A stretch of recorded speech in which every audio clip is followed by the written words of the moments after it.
चलिए अब हम अगले सवाल की तरफ बढ़ते हैं और अगला सवाल मैं पिंटू जी का उठा रही हूँ यूट्यूब से लाइव। ओके, सो पिंटू जी नमस्ते, आपके पास है इनका पोर्टफोलियो ले आइए। समीर, ये आपसे मैंने बिफोर हैंड नहीं शेयर किया है, अभी पिक किया है मैंने। आईसीआईसीआई प्रू का मल्टी कैप है, 1000 की सिप चल रही है। निपॉन का मल्टी कैप यहाँ पर भी 1000 की सिप चल रही है। मोतीलाल ओसवाल का मिड कैप 1000 की सिप। बंधन का स्मॉल कैप 1000 की सिप। इन्वेस्को का मिड कैप 1000 की सिप और एचडीएफसी का फ्लेक्सी कैप 1000 की सिप।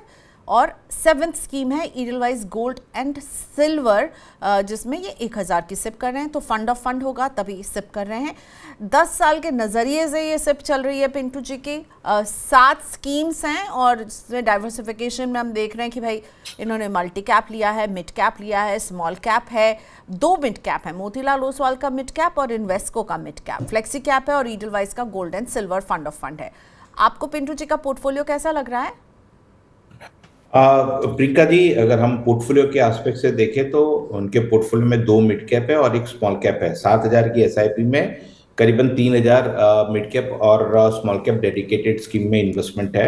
और मल्टी कैप और बाकी फ्लेक्सी कैप जोड़ के ये 50% से ऊपर हो जा रहा है। डेडिकेटेड लार्ज कैप फंड नहीं है, तो सुझाव ये रहेगा कि दो मिड कैप फंड रखने की बजाय एक मिड कैप फंड रखें और 1000 रुपए का SIP dedicated large cap fund में जरूर करें। उनके पास चाहे तो आईसीआईसीआई प्रूडेंशियल लार्ज कैप या निपॉन का लार्ज कैप फंड में अपना 1000 रुपए का एसआईपी मिड कैप में से रोक के करें। अभी उनके पास 2 मिड कैप फंड है, Motilal Oswal mid cap fund है और इन्वेस्को का मिड कैप फंड है। अगर पिंटू जी, आप अगर अग्रेसिव इन्वेस्टर है, वो सिचुएशन में आप मोतीलाल ओसवाल के मिड कैप फंड में बने रहे। अदरवाइज आप इन्वेस्को का मिड कैप फंड में कंटिन्यू रखना, बट सुझाव ये रहेगा 2 में से एक फंड रखे।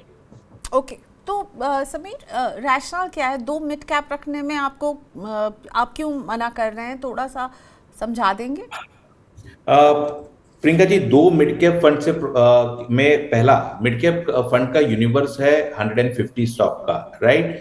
ऑन एन एवरेज एक मिड कैप फंड 60 से 65 स्कीम में इन्वेस्टमेंट करता है। मोतीलाल ओसवाल में 30 से 35 स्कीम स्टॉक्स में इन्वेस्टमेंट होता है। अगर हम दोनों का पोर्टफोलियो ओवरलैप देखेंगे तो करीबन 45 टू 50% स्टॉक्स ऐसे होंगे जो दोनों पोर्टफोलियो में रहेंगे।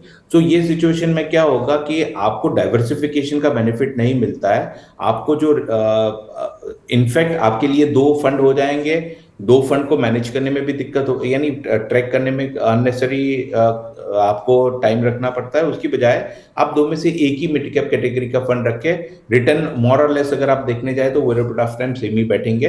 अननेसेसरी ओल्ड डाइवर्सिफिकेशन में, जैसे अगर आपके पास 10 स्टॉक है, 3 स्टॉक चले, 7 स्टॉक नहीं चले, तो जो 3 स्टॉक का अच्छा रिटर्न होने वाला था वो कहीं ना कहीं नहीं चलने वाले स्टॉक आपके लिए एवरेज आउट करते हैं। तो सेम सिचुएशन आपके लिए कीपिंग 2 मिड कैप फंड अपने पोर्टफोलियो में कहीं ना कहीं वैसी इंपैक्ट लाती है। ओके फाइन, चलिए तो बातचीत साफ हो गई है। क्यों 2 मिड कैप नहीं, 1 मिड कैप ही काफ़ी रहेगा। और कैसा, कौन सा मिड कैप चुने, वो भी आपको समीर जी ने हिंट किया है। आपको देखना होगा आप किस तरह के इन्वेस्टर हैं, अग्रेसिव स्ट्रैटेजी चाहते हैं या किस तरह से आप निवेश करना चाहते हैं, तो उसको ध्यान रखिएगा।